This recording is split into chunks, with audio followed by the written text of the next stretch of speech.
Estamos aquí con el economista Cristian Vega, un personaje relevante no solamente en el ámbito docente, sino también en el ámbito político. Hoy como asambleísta de la provincia del Oro, vamos a debatir un poco sobre la geografía crítica y el proceso de urbanización que se viene desarrollando dentro de los territorios, ¿no? Entendiendo la geografía crítica como esta disciplina que trata de revelar al territorio no como un elemento de orden natural, sino como un elemento que representa un choque de antagonismo de poderes, ¿no? Entonces, en este sentido, la geografía política vamos a aterrizar dentro de la ecología política, ¿no? Entendiendo la ecología política como esta disciplina que revela estos intereses de poderes enfocados en los ámbitos ambientales. Las ciudades, por lo general, actualmente podemos decir que el mundo es urbanizado, ¿no? Y las ciudades son uno de los grandes contaminantes, y dentro de aquello se va desarrollando un proceso de urbanización muy acelerado que tradicionalmente está en contra, ¿no?, de la ambiental, va consumiendo cobertura vegetal, y a medida que las ciudades se expanden, cada vez existe menos cobertura vegetal, ¿no? En este sentido, la ecología política lo que hace decir es que no precisamente tiene que ser así, ¿no? El proceso de urbanización puede estar o necesita estar integrado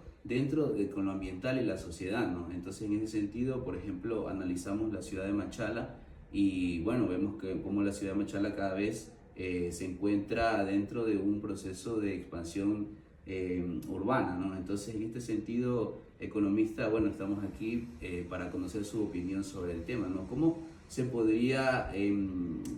tratar de generar esta coincidencia entre la urbanización y dentro de lo ambiental, ¿no? Obviamente enfocado en los ámbitos de política pública? Te puedo comentar dos cosas. Si bien es cierto, pueden resultar antagónicas, realmente en el momento en que puedas equilibrar el costo por hacer las cosas mal, cuando no las planificas, para que no lo paguen los ciudadanos, porque una ciudad que no se planifica es la que realmente ve muy rápidamente la reducción de la cobertura vegetal por el tema de invasiones, de asentamientos irregulares, que luego le cuesta mucho a la administración pública y sobre todo a quienes vivimos en esas localidades, porque hay que hacer una fuerte inversión para que con ciudadanos que ya viven ahí, luego empezar a dotar el tema de los servicios básicos. Es por eso que lo que permite romper ese antagonismo entre la reducción tan brusca o la eliminación de la cobertura vegetal y un cambio brusco de uso de suelo, de pasar de cobertura vegetal a, en este caso, suelo urbano, es la planificación urbana, es la planificación dentro de las ciudades. Y eso lo puedes regular a través de política pública local en el tema de las ordenanzas. Si bien es cierto, ya hay un marco normativo a nivel nacional, por eso tú tienes una superintendencia de, en este caso, de ordenamiento territorial, pero la misma, cuando no hay ese control, cuando no hay ese seguimiento, realmente muchas normas no se cumplen. Pero a nivel local, ¿qué es lo que se puede hacer? Por ejemplo, pensar que, si bien es cierto, se desarrollan, en este caso la urbanización, se va urbanizando el territorio, hay que pensar que dentro de la planificación no solo hay que ponerle un espacio para en este caso, para áreas verdes, sino que integrar dentro de la ciudad, por ejemplo, el incremento de las áreas verdes. Nosotros tenemos un déficit de arborización, no solo en la ciudad de Machala, sino en la mayoría de las ciudades del país, en donde implica ¿qué cosas? Desde la técnica, poner, por ejemplo, árboles dentro de la ciudad, pero utilizando una técnica que permita que luego no se convierta en un problema, porque ¿qué es lo que hemos visto en muchas áreas verdes o muchos espacios? Y la justificación de la misma administración pública es que termina destruyendo los bienes públicos, es que se empiezan a levantar las aceras. ¿Es por qué? Porque no se utilizan técnicas correctas. ¿Para qué? Para que las raíces busquen profundizarse y no terminen buscando agua, porque uno de los problemas de la administración pública es que necesitas el riego, necesitas el mantenimiento, y por eso debes pensar en especies endémicas para que te puedan dar esa cobertura, te puedan dar esas horas sombra y poder integrar a esas especies endémicas, especies naturales con tu localidad. uno de los puntos importantes es que cuando el costo de hacer las cosas mal sea tan alto como el rédito de vender terrenos de manera irregular, será un freno económico, porque hay que entender que esa superposición también se da por el tema monetario. Dejar aparentemente que te invadan un terreno para luego empezar a hacer promesas de venta y que las personas con ese déficit habitacional que hay busquen desesperadamente un lugar donde vivir en las ciudades, es lo que también acrecenta esa competencia por el uso del suelo. Dentro de las políticas públicas, la planificación de viviendas de interés público o de interés social para poder reducir ese déficit habitacional en las ciudades puede ser una alternativa importante desde la administración pública para planificar espacios donde vas a tener servicios públicos, vas a tener, los servicios básicos, donde vas a tener una organización donde en este caso los municipios van a poder invertir recursos y los van a recuperar porque hay una tenencia organizada de tierra. Son alternativas que se pueden hacer para poder combatir este antagonismo y sobre todo generar esa compatibilidad entre el desarrollo urbanístico, pero con altos componentes ecológicos, porque al final poder lograr que dentro de las ciudades reducir la temperatura ambiente a través de incrementar la sombra vía arborización es la mejor forma de poder darle a la ciudadanía aceras en donde van a tener sombra, en donde van a poder compartir y reunirse y compartir con la ciudad, con la naturaleza, e inclusive llegar a temas de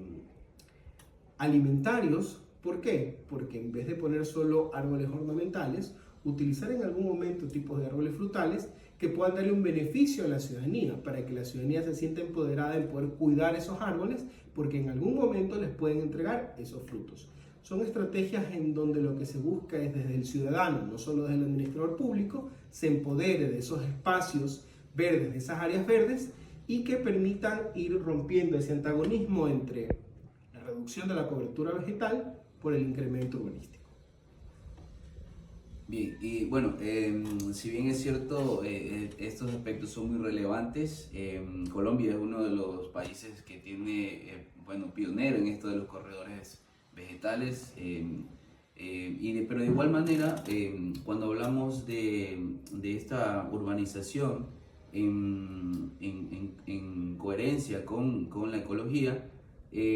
también no puede quedar de lado también lo que es los movimientos sociales, ¿no? Por ejemplo, si hablamos de normativa, Brasil con el Estatuto de la Ciudad es uno de los países referentes en urbanización y ecología y medio ambiente, ¿no? Pero también de participación. Por ejemplo, el Movimiento Nacional de Reforma Urbana fue un pilar fundamental para poder generar este Estatuto de la Ciudad. Ahora, si bien es cierto, nuestro país está normado en estos aspectos, sin embargo, tampoco hay como dejar de lado que existe cierta porosidad, ¿no? Cierto elemento que no regula específicamente cómo se implementan estos planes de desarrollo. A veces, por lo general, quedan solamente como normas, ¿no? Por cumplir la norma. Muchas de las veces, muchas ciudades, incluso parroquias, realizan estos planes de desarrollo en base a solamente un cumplimiento normativo. En este punto, ¿cómo generar ese movimiento social dentro de estos aspectos, ¿no? Unas pautas para aquello? Bueno, si bien es cierto, el análisis que has hecho es correcto. Mucha normativa única y exclusivamente se elabora en papel para poder darle cumplimiento a la obligatoriedad de la norma, pero no se garantiza que efectivamente estos planes se cumplan. Desde la parte social te comento, hace poco dentro de la Asamblea Nacional acabamos de aprobar la reforma al Código de Ambiente, en donde ya se permite que los servicios ecosistémicos que dan, en este caso, en los bosques protectores o en esencia el tema de la captura de carbono, ya ahora son susceptibles de ser monetizados. Se va a crear un fondo forestal y el objetivo es que, por ejemplo, los gobiernos autónomos descentralizados puedan utilizar aquella cobertura vegetal para poder ahora sí resarcir a las comunidades o a los movimientos sociales que sin pecunio alguno han tomado esa bandera de lucha por proteger los bosques secos, el tema de los páramos, el tema de los bosques naturales, sobre todo acá en la provincia del Oro, que gozamos de cada uno de esos pisos climáticos y esas características de cobertura vegetal, van a poder permitirles que a través de esta posibilidad de monetizar con bonos de carbono, ya no única y exclusivamente a través del mercado de bonos, que era lo que ya estaba regulado en el país, sino a través de proyectos voluntarios que te permite ahora sí, a través de organizaciones que buscan específicamente monetizar. Si bien es cierto, muchos dicen, pero la cobertura por hectárea te pagará $13, $15. Sí, pero frente a cero, $13 ya es un avance, porque va a permitir que estas organizaciones puedan tener ya ahora una pequeña corriente de circulante para que estas actividades permitan buscar cuestiones paisajísticas y turísticas que en ningún momento se contraponen al hecho de que puedan ser bosques calificados para monetizar en temas de captura de carbono. Por ahí hay elementos que ya a nivel nacional están abriendo espacios para que comunidades, por ejemplo, que se encargan de reforestar los temas de manglar que tenemos acá en la provincia del Oro, puedan tener esos recursos, ya que el Estado hasta el momento, por la crisis económica que hay, ha sido incipiente la posibilidad de entregar valores para que esas comunidades tengan elementos y les justifique seguir protegiendo el manglar. Ahora esta es una alternativa que, si bien es cierto, demanda muchas hectáreas, pero sobre todo esas reservas y esos bosques naturales que hay aún en la provincia del Oro, es una posibilidad para que desde la ruralidad puedan conseguir recursos para que ahora este elemento que antes tenían que sacarlo de su presupuesto o que no tenían y solo contar con voluntariado, ahora sí tener una fuente de financiamiento permanente. No se van a hacer millonarios, pero sí les va a permitir ahora sí contar con herramientas para que ese trabajo pueda ser recuperado, y sobre todo las comunidades, que son las que mayormente se encargan, que viven del bosque, que utilizan los servicios ecosistémicos, puedan ahora sí tener un incentivo, un pecunio, para poder seguir realizando esas actividades y esas prácticas ancestrales. Por ahí son herramientas que van a permitir, de la mano con quienes ya hacían activismo político, ahora sí permitir que le presten atención las comunidades y se empoderen, porque saben que están en posibilidad de poder monetizar los temas de captura de bonos de carbono.